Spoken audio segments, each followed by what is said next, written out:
not just the treatment of the kangaroos themselves, but the way the government has been trampling on the rights of its own citizens.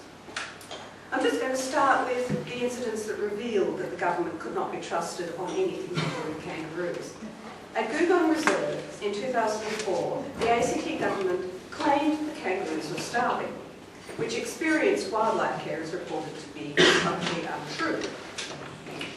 On this occasion, the government got away with a slaughter of kangaroos that, as revealed under Freedom of Information documents after the event, was so lacking in any pretense of a scientific basis that even Don Fletcher, who was still working on his PhD at the time, criticised it very heavily. At the Belconnen Naval Transmission Station in 2008, the government licensed the Defence Department to conduct a slaughter that blatantly breached the Animal Welfare Act and the then Code of Practice for the Humane Killing of Kangaroos, because the code had clearly identified the method used there, driving and trapping kangaroos, as not acceptable. Anyone who watched the kangaroos at the BNTS through the fence, separated from the joeys and bouncing off the enclosure fence and colliding with each other mid-air in their panic, will understand why driving and trapping kangaroos was considered unacceptable. These two great successes seem to have begun the government's extraordinary confidence that the A.C.T public will let it get away with doing absolutely anything it likes to kangaroos. But even the small public backlash on those two occasions was enough to inspire them to make that impunity unassailable. So in 2010, the government released the policy document known as the A.C.T Kangaroo Management Plan. This has become the basis for the government to ignore every representation it receives criticising the kangaroo slaughter or anything remotely related to it. Since 2010, the government has simply ignored any criticism of the policy and shut its eyes to all actual evidence, physical, anecdotal, or scientific, that has been presented to it. Just for a couple of examples, the government still claims that shooting has not taken place while members of the public were present, even though they have been told, and many of us know perfectly well, that shooting has continued when protesters were within spitting distance of the shooters. Another example, the government ignored the 2012 autopsy report, and Marcus showed you some pictures of the young kangaroo found in that government burial pit, which was discovered on one of the reserves. The animal had been shot, stabbed, bludgeoned, and died of either blood loss or suffocation from being buried alive. To shut down all further protest, the government has resorted to some very dirty tricks. To keep protesters off the reserves, it has raised penalties for the trivial offence of trespass on public land high enough to force a low-income person into bankruptcy. To turn the public against us, it has hurled around wild accusations that kangaroo protesters have committed acts of vandalism, accusations for which there has never been any evidence, nor any charges laid. And its cockiness has been reinforced beyond measure by its triple victory in the A.C.T Civil and Administrative Tribunal, the A.C.T.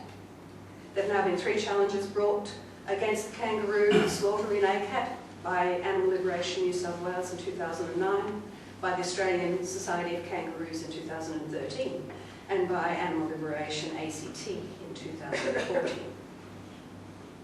In all 3 hearings, the case for opposing the slaughter showed overwhelming evidence that the slaughter is cruel, ineffective, unnecessary, and harmful to ecosystems and threatened species. That the government's kangaroo counts are inherently inaccurate. That the Kangaroo Management Plan's notion of an ideal number of kangaroos per hectare has no basis in science, and that eastern grey kangaroos across their entire range seem to be in steep and alarming decline. So why, with all this evidence before them, did the 3 tribunals rule in favour of the government?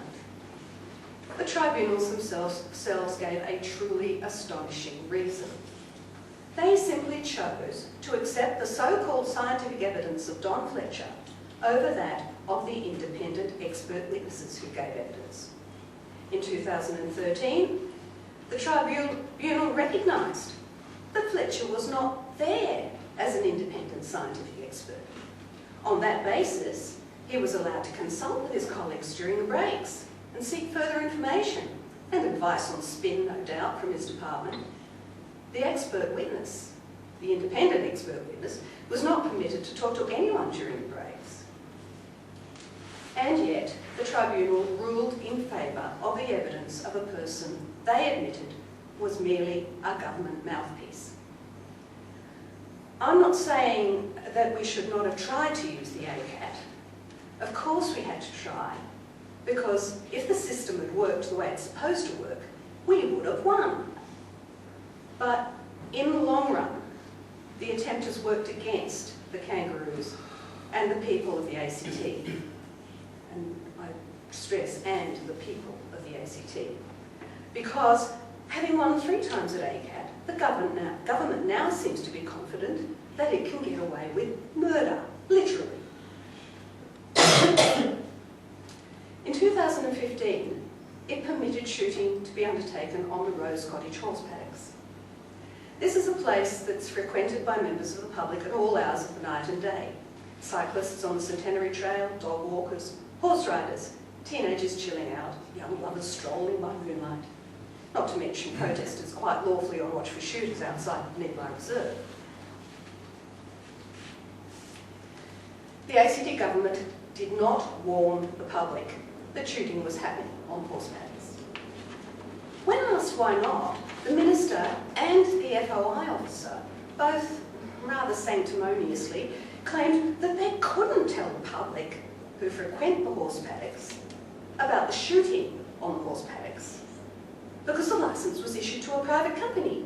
Mind you, this private company is the contractor engaged by the government to manage the paddocks on behalf of the public, but it's a private company and the government has to protect that person's privacy. So much more important than the lives of its citizens. It even turned out that the shooting on the horse paddocks, on the night it was reported to the police, was not even legal. It was made legal the following day. The story doesn't end there.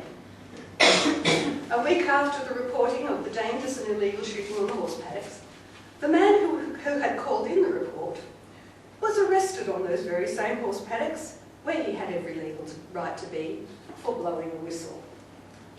The first day of the resulting court case was disrupted by allegations that one of the observers, mainly protesters, in the courtroom, was taking photographs.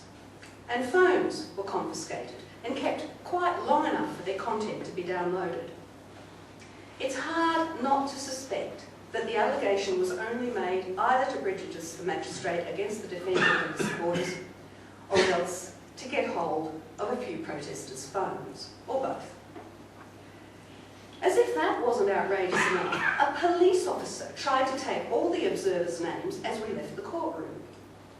And the police officer doing this was none other than the same officer to whom the illegal shooting had been reported, and the same who had arrested the whistleblower a week later.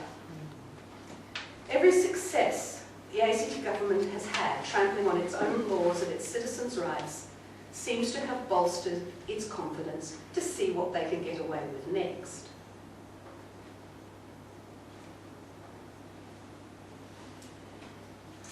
A detailed submission about the illegal and dangerous shooting was made to the Chief Minister by the Coalition of Animal Protectors. It went unanswered for 3 months. When CAP sent a polite reminder, the reply that came back immediately was a form letter that did not acknowledge any of the issues the submission had raised.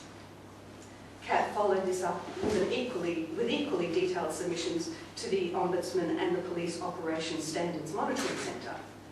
CAP has not yet received a response from the Police Standards Centre, but last week they received a response from the Ombudsman, blithely informing them that matters of environmental administration are outside the Ombudsman's jurisdiction.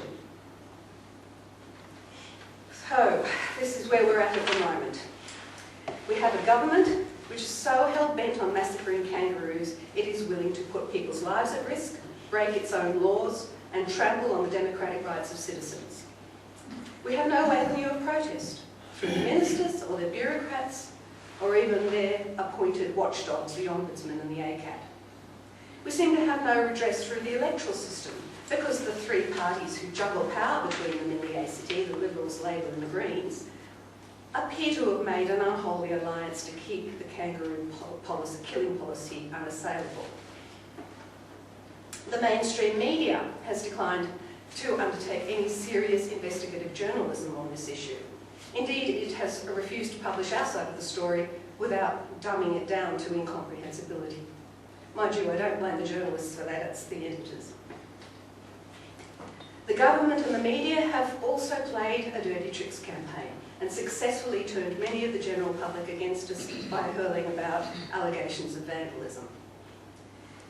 Even the power of our tactic of putting ourselves on the reserves to force the killers to stop shooting has been seriously eroded, partly because people are quite understandably afraid of incurring $8,000 fines, and partly because the shooters don't seem to stop shooting even when we are there. So what can we do? The short answer is not give up. One thing we do have that we didn't have when all this started is an animal justice party. It can challenge the three-headed political monster we seem to be facing in the A.C.T, the Liberals, Labor and Greens. Just a quick aside here, please remember on this point that it's only the A.C.T Greens we're talking about here. They're the only ones who seem to have done this deal with the devil. It's going the wrong way. The Animal Justice Party in the A.C.T election this year, as Marcus indicated, gives us an unprecedented opportunity to make this an election about kangaroos and about democratic processes. The first thing we need to do is join this new party if we aren't already members. Perhaps the first party in history to represent the most important of all human rights, the right to be humane. Then we need to vote for the party and encourage others to do so. Getting political when many of us have spent a lifetime despising politicians may not be easy, but we must not waste this opportunity. We also have a variety of social media at our disposal if we can only think of some more imaginative ways of using it. But I think we also have to keep up some of the old tools, with using some of the old tools, the submissions, the attempts to engage the mainstream media and getting out to the reserves during the slaughter. But when these actions fail, as they have now repeatedly, don't just throw up our hands and abandon them. Keep dossiers, as I am doing, on the government's ever-increasing abuses of its own laws and its own citizens, because one day we will be in a position to call them to account for their crimes. Most of all, though, and in all of these things, we have to win back the ordinary people of the A.C.T, and indeed the rest of Australia, to the side of the kangaroos and all the other animals. We aren't going to save anything, we just dismiss the general public as ignorant or apathetic or selfish. Most of them are essentially good people. They're just too busy with their own lives, and it's just so much easier to believe the government when it tells them all is well. We have to be always on our mettle to show ourselves to people who are, to be people who are unfailingly rational, who know what we are talking about, who are undiscriminating in our compassion for both humans and animals, and who are absolutely convinced we will win in the end. And that's mine.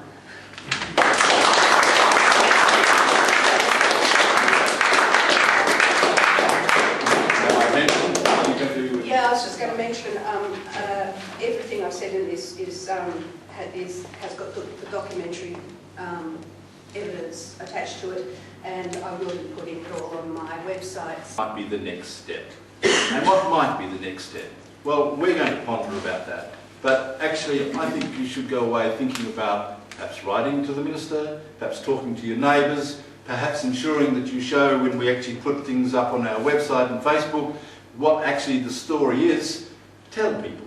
We really need people actually to convey the message and show that this is a very serious matter and it's got a very strong evidentiary basis that questions the way in which we're going forward.